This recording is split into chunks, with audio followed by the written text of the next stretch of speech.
हाँ जी बच्चों, तो अब जानते हैं कि कैसे एक पॉलिनोमियल इक्वेशन के जीरोस और उसके कोएफिशिएंट्स आपस में रिलेटेड होते हैं, उनके बीच में क्या रिलेशनशिप होता है। ठीक है, तो अगर हम बात करें लीनियर इक्वेशंस की, तो लीनियर इक्वेशन का अगर स्टैंडर्ड फॉर्म देखें तो वो होता है y is equals to ax plus b, ठीक है, या होता है px is equals to ax plus b। ठीक है, अब यहाँ पर अगर इसके जीरो के बारे में हम बात करें तो उसका सिर्फ एक ही फॉर्मूला होता है, वो क्या होता है, y को जीरो रख देंगे हम और यहाँ पर ax प्लस b की हेल्प से x की वैल्यू को निकाल लेंगे। ठीक है, तो x की वैल्यू आ जाएगी आपकी माइनस बी बाय ए।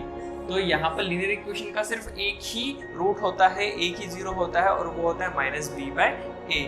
इसमें इस वजह से कि कोई रिलेशनशिप नहीं होता, या कहूँ अगर यहाँ पर इस रूट को मैं अल्फा मान लूँ तो this is the only relationship we have in linear equation, सिर्फ यही एक रिलेशनशिप होता है। और यहाँ पे इसको रिलेशनशिप नहीं बोलेंगे, इसको मैं कहूँगा कि अल्फा या कहूँ रूट की डायरेक्ट वैल्यू दी हुई है। रिलेशनशिप आता है क्वाड्रेटिक इक्वेशन में। अगर हम बात करें क्वाड्रेटिक इक्वेशन की तो वहां पर क्या होता है कि जो क्वाड्रेटिक इक्वेशन के रूट्स होते हैं दो होते हैं, अगर उनको मैं अल्फा और बीटा मान लूं तो अल्फा और बीटा का जो सम है वो क्वाड्रेटिक इक्वेशन के जो कोफिशिएंट है माइनस बी अपॉन ए इसके इक्वल होता है। कोई भी क्वाड्रेटिक इक्वेशन का स्टैंडर्ड फॉर्म क्या होता है, ax square plus bx plus c।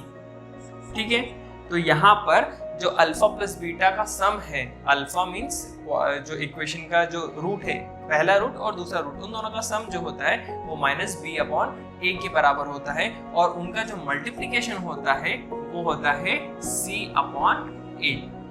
तो बच्चों, इस रिलेशनशिप को हम समझने के लिए हमारा पुराना वाला एग्जांपल लेते हैं जो जस्ट अभी हमने सॉल्व किया था। y is equal to x square plus 7x plus 10। Standard form क्या होता है, ax square plus bx plus c। अगर इसको और इसको हम आपस में कंपेयर करें तो यहाँ पर a की वैल्यू क्या आ जाएगी 1, b की वैल्यू क्या आ जाएगी 7 एंड c की वैल्यू आ जाएगी 10। और आपके इस इक्वेशन के रूट्स क्या क्या थे, -5 एंड -2। तो क्या ये कंडीशन इस वाले इक्वेशन में फुलफिल होती है या नहीं, चेक करते हैं। ठीक है, तो ये क्या बोल रहा है कि अल्फा और बीटा का जो सम है वो कितना होना चाहिए, माइनस बी अपॉन ए। बी की वैल्यू कितनी है 7 मीन्स माइनस 7 अपॉन ए मीन्स 1। तो अल्फा प्लस बीटा -7 की इक्वल होना चाहिए। तो क्या अल्फा और बीटा का सम -7 हो रहा है, हाँ हो रहा है, -5 प्लस -2 -7 होता है। अच्छा, दूसरा रिलेशनशिप देखें अगर हम, alpha into beta is equals to C upon A. C की वैल्यू कितनी है 10 और ए की वैल्यू कितनी है 1।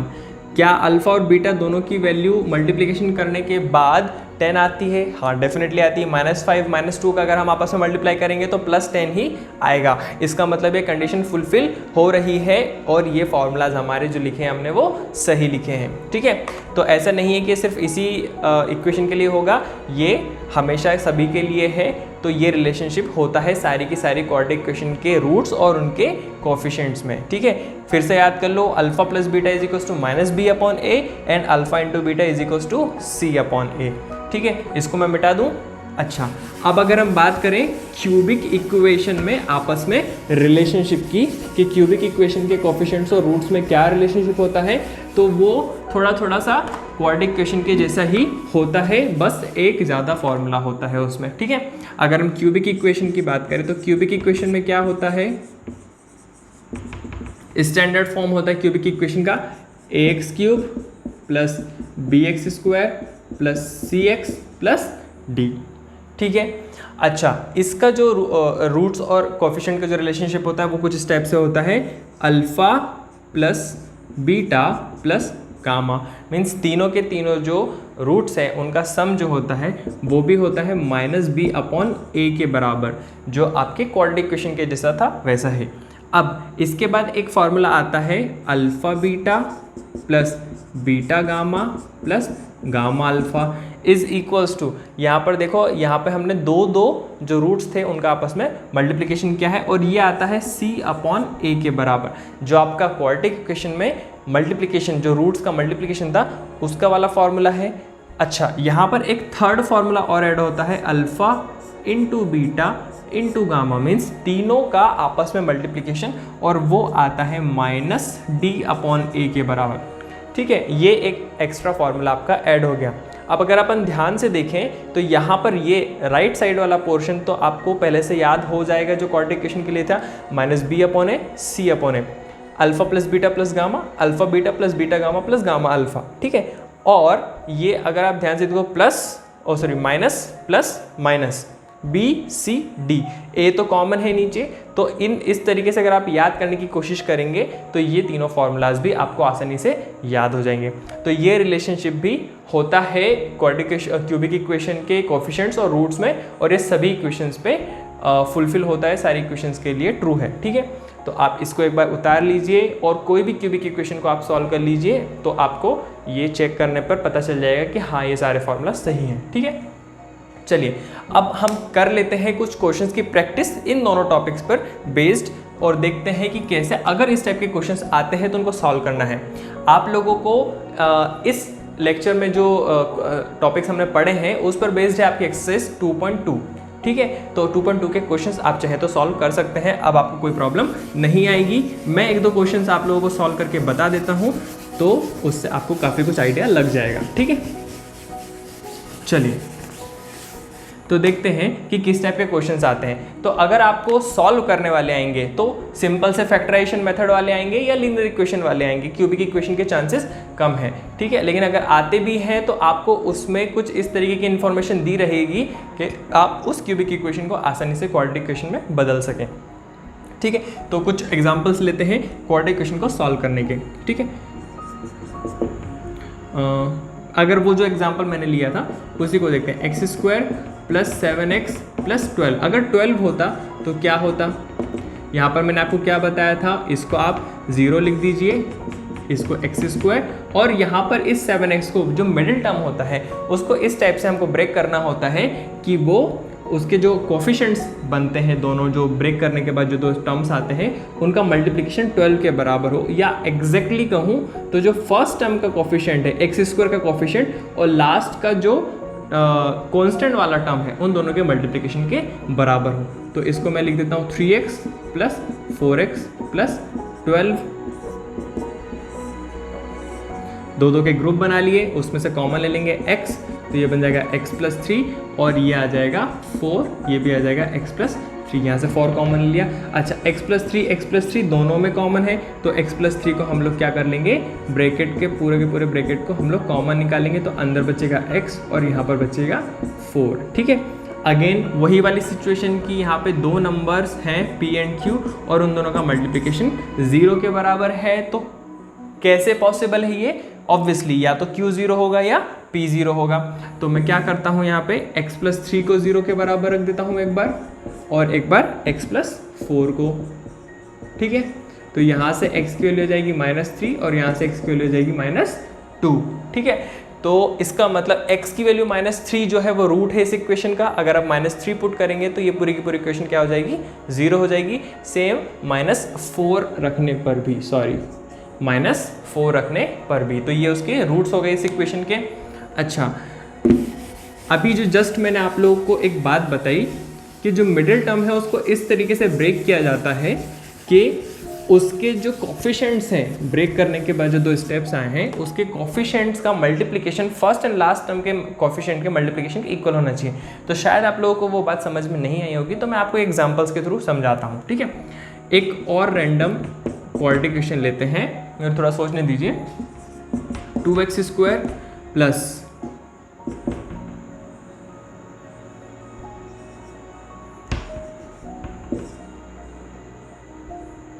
ठीक है, ये ले लेते हैं,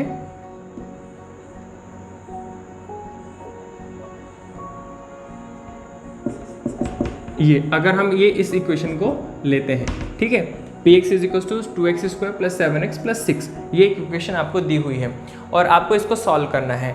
तो इस बार आपको इस मिडिल टर्म को इस तरीके से ब्रेक करना पड़ेगा, मींस इस 7x को इस तरीके से ब्रेक करना पड़ेगा कि आपका कुछ ax + bx टाइप से, कि a और b का मल्टीप्लिकेशन जो है वो हो फर्स्ट एंड लास्ट टर्म के मल्टीप्लिकेशन के बराबर। ये मैंने एग्जांपल लिया, ठीक है, कि हमने 7x को क्या कर दिया है, ax प्लस बी एक्स के टर्म में तोड़ दिया है। अच्छा, अब इसको इसी तरीके से तोड़ना पड़ेगा कि a प्लस बी का जो सम है वो 7 के बराबर होना चाहिए, जैसा हमने पिछले क्वेश्चन में किया था कि it should be equals to 7, और साथ ही साथ इन दोनों का जो मल्टीप्लिकेशन है वो फर्स्ट और लास्ट टर्म के मल्टीप्लिकेशन के बराबर होना चाहिए, और वो कितना है 12।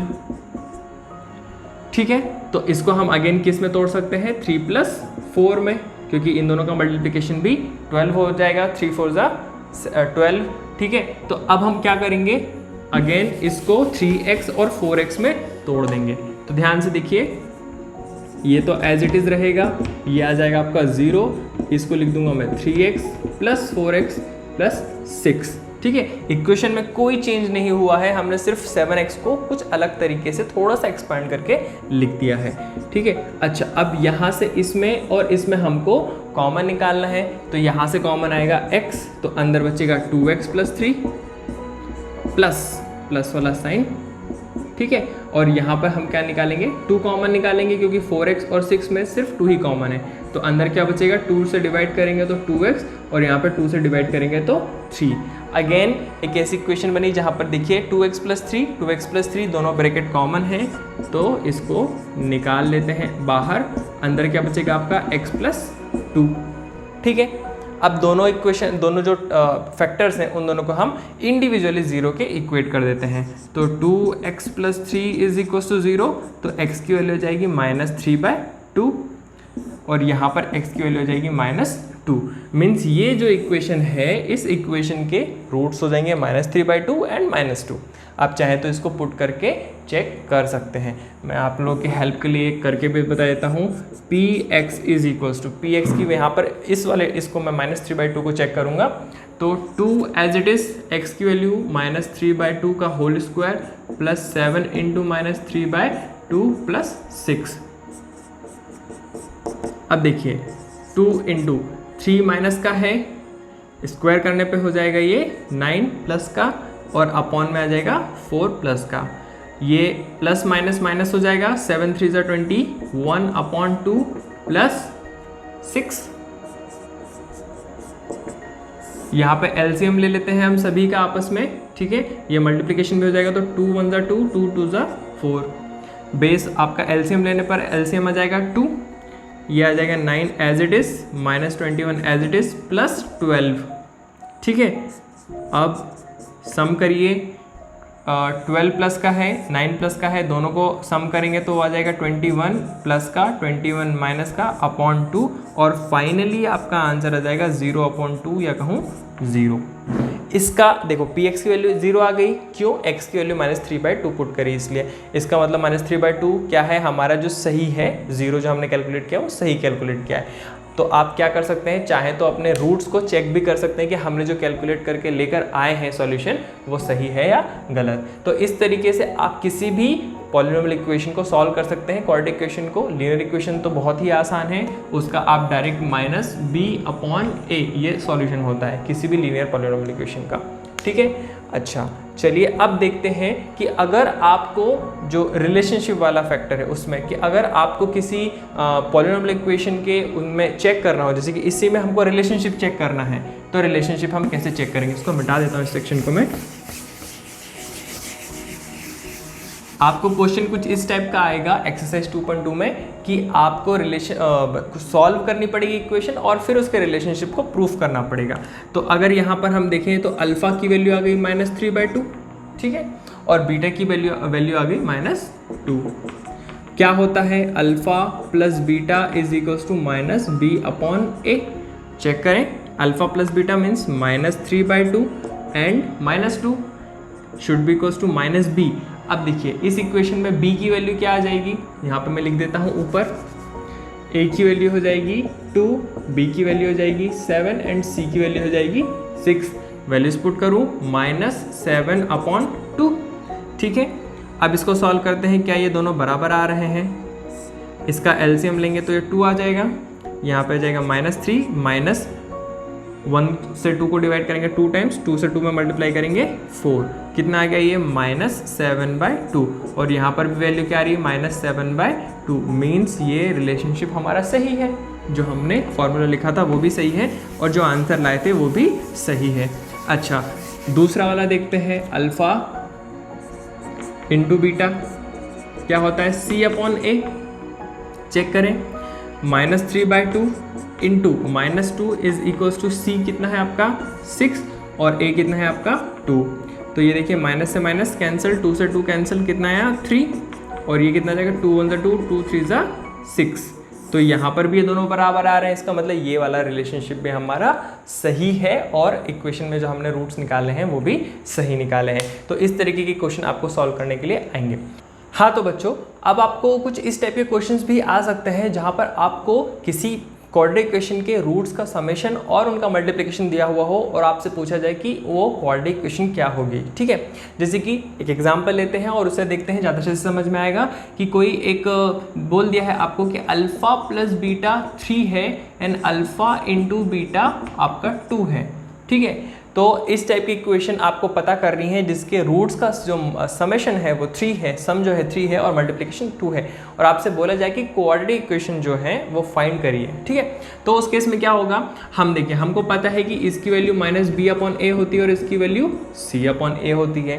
ठीक है, अब यहाँ पर अगर मैं a की वैल्यू को मैं k मान लेता हूँ, ठीक है, कुछ भी मान सकते हैं, k मान लेते हैं, तो उस केस में b की वैल्यू कितनी आ जाएगी, वैल्यू पुट करता हूँ -b/k, a की वैल्यू रख दी, तो b की वैल्यू कितनी आ जाएगी आपकी यहाँ पे 3k is equals to -b and b की वैल्यू आ जाएगी -3k। ठीक है, और सेम टू सेम हम c की वैल्यू निकाल सकते हैं। यहाँ से देखिए अल्फा इंटू बीटा 2 है और यहाँ पे c/k मान लेंगे तो ये 2k c की वैल्यू आ जाएगी। ठीक है, अब आपको a की वैल्यू पता है, b की वैल्यू पता है, c की वैल्यू पता है, स्टैंडर्ड फॉर्म भी पता है क्वाड्रेटिक इक्वेशन का। क्या होता है standard form, px is equals to ax² plus bx plus c, यही होता है स्टैंडर्ड फॉर्म। वैल्यू पुट करो a b c की, डायरेक्ट इक्वेशन आएगी आपकी, कोई टेंशन ही नहीं है। a की वैल्यू कितनी है, k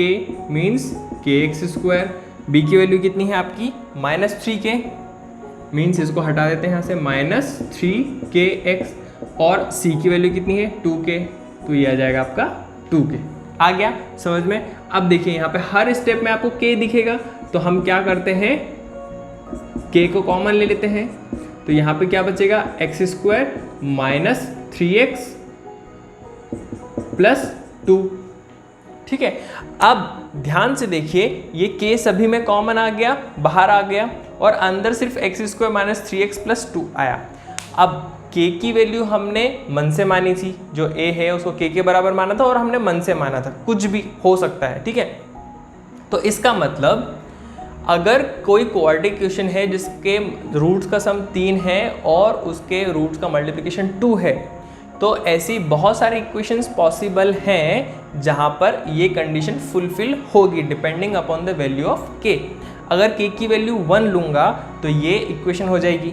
ठीक है, अगर k की वैल्यू 2 लूँगा तब भी ये इक्वेशन होगी, 3 लूँगा तब भी ये इक्वेशन होगी, है ना। सिर्फ मल्टीप्लिकेशन हो जाएगा एक नंबर का, तो अल्टीमेटली आपकी इक्वेशन इसी टाइप की बनने वाली है जिसमें एक नंबर कॉमन रहेगा। मतलब अब ये बेस इक्वेशन हो गई, और इस बेस इक्वेशन में आप किसी भी एक नए नंबर का मल्टीप्लाई कर दोगे तब भी रूट्स के मल्टीप्लिकेशन और समेशन में चेंज नहीं आएगा। ठीक है, समझ में आया।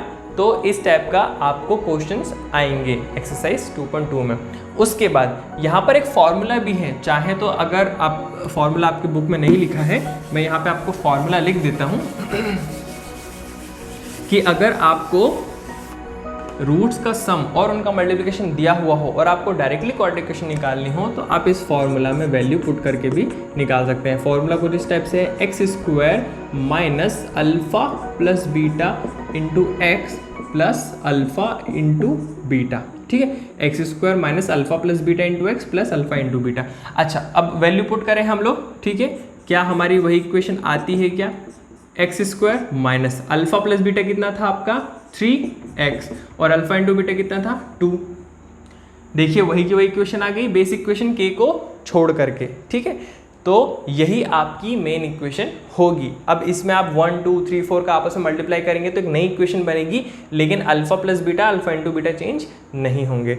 ठीक है, अब एक और बात कि यहाँ पर ये जो फॉर्मूला हमने लिखा है ये फॉर्मूला आपकी बुक में नहीं दिया हुआ है, तो आप इस फॉर्मूला की हेल्प से क्वेश्चन को सॉल्व कर सकते हैं, बट इसको आप फाइनल एग्जाम में नहीं लिख सकते। उसके लिए आपको a की वैल्यू k माननी पड़ेगी, या आप चाहें तो उसकी वैल्यू डायरेक्टली 1 एज्यूम कर लीजिए, तो आपका डायरेक्ट यही आंसर आ जाएगा और यहाँ पे k की वैल्यू हट जाएगी, तो आपको प्रॉब्लम नहीं होगी। ठीक है, तो इस टाइप के आपको क्वेश्चंस आने वाले हैं। आप एक्सरसाइज अब 2.2 पूरी सॉल्व कर सकते हैं।